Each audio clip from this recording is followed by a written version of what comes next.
maa ngi tudd Modou Diong wante ñu ngi ma gën a xamee si turu Mat Pixel sama turu artiste.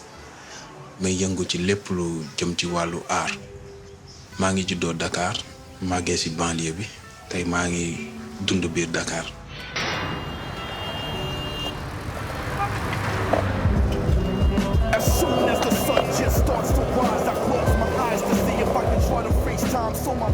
J'ai débuté le skate en 2006 dans mon quartier. Ça m'a séduit rapidement.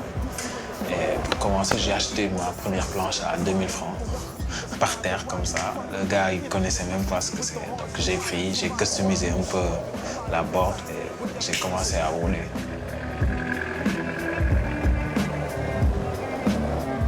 Quand je fais du skate, c'est comme si j'appuyais sur pause. Je me sens transporté. Yeah. Naka wo? Nice skate. dafa tàng boy. Ouais, nice. sa planche dafa soxor boy ma xool. waaye pour foo jógee skate. waaw ci skate laa jógee nii ba nii rek ak guitare bi. yow bu wax dara. léegi rek.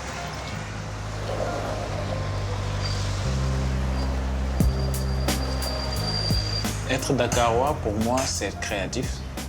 Dakar, c'est une ville qui est en train de devenir une métropole. Et il y a plein de mouvements créatifs qui émergent. Et Dakar a besoin de cet état d'esprit-là pour évoluer un peu.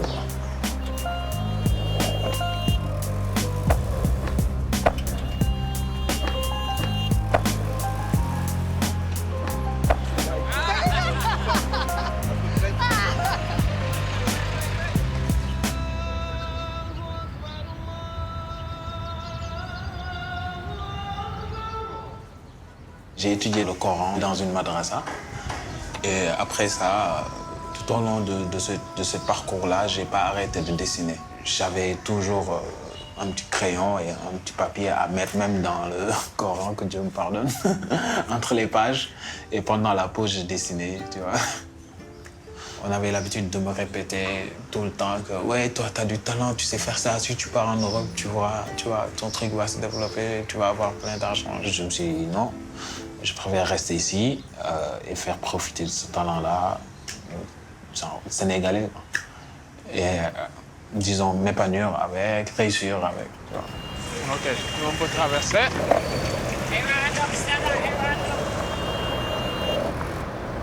Ce qui était à Dakar, sa particularité, c'est, disons, de galérer. Parce qu'on galère pour trouver des chaussures, on galère pour trouver des boards, il n'y a pas de skate shop. Et on va à Colobane chercher des chaussures spécifiques pour ça.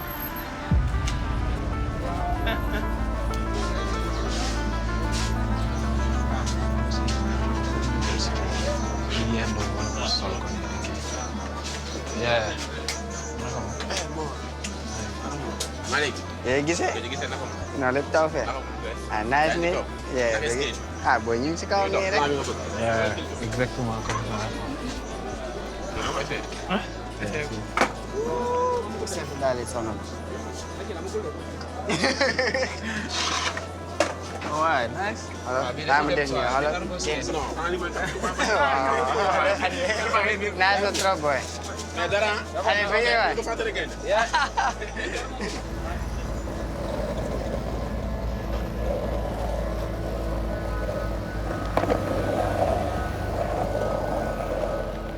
J'ai trouvé une maison abandonnée et je l'ai retapée. J'évolue là-dedans, j'ai mon bureau, atelier. J'ai ressenti le besoin un peu de sortir de chez mes parents afin de pouvoir apprendre à survivre seul, quoi. Les jeunes avec qui je skate, ils viennent à la maison, je les aide un peu à perfectionner leur dessin ou apprendre Photoshop. Ils sont dans un stade où ils sont en train de décider qu'est-ce qu'ils vont faire plus tard. Donc moi, je leur propose des choses, tu vois. Après, c'est à eux de voir. Franchement, ça m'a beaucoup aidé sur plein de trucs que j'ai fait pour le monde du skate, sur les trucs de dessin, tout. Genre, c'est Bixel qui m'a vraiment forgé, quoi. Malick, c'est un petit frère. Je l'ai rencontré il y a 7 ans. Et aujourd'hui, il commence à percer dans la mode. Et moi, pour moi, c'est une grande fierté. Des fois, je dessine, tiens, je me dis que ouais, c'est nice, c'est bien. Je pars, je vois Pixel, il me fait. Il prend la feuille, il fait comme ça. C'est de la merde! Il prend, il fait. Recommence. Et là, je recommence. Au début, ça m'énervait. Je me faisais, ouais, genre, il veut pas m'apprendre, il veut juste me faire perdre mon temps. Mais après, j'ai compris que c'était pas pour ça. C'est juste que pour que j'évolue vraiment, quoi. Il n'y a pas que moi, il y a plein d'autres gens aussi qui l'aident. Baye Modou, c'est vraiment quelqu'un de bon. Ici, en Afrique, on fonctionne d'une manière clanique, quoi. C'est très important d'évoluer en groupe. Il y a un collectif derrière moi, des photographes, des graphistes, des street artistes qui évoluent dans différents domaines. On a même un surnom, on nous appelle Art Gang. Et à notre manière, on fait bouger les choses ici.